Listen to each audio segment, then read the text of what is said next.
Automated medication devices, or AMDs, promote patient safety through improved inventory management and increased medication security.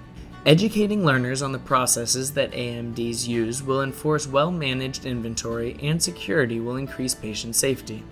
This process will also develop psychomotor skills related to the use of AMD hardware and medication stocking, which will translate to clinical practice. Let's begin Part 1, Stocking KbPort SimCart RX.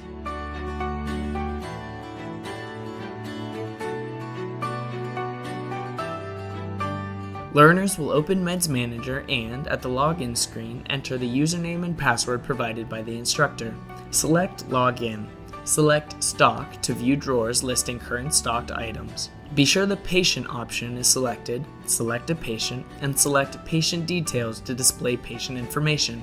Next, click Add Stock. To select the simulated medication, either scan it utilizing the barcode scanner or locate it in the drug list drop-down menu. Enter quantity, par level, lot number, expiration date, and click Save. Continue repeating these steps until you have stocked all the desired medication.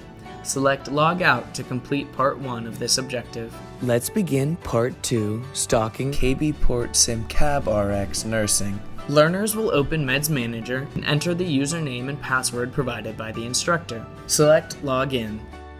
Select Stock and the pocket number you wish to stock.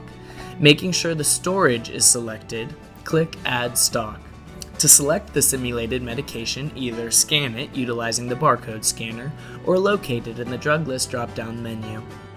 Much like the previous part of this objective, enter a quantity, par level, lot number, and expiration date. Then, after all information is added, click Add Stock to add medication to the stock page.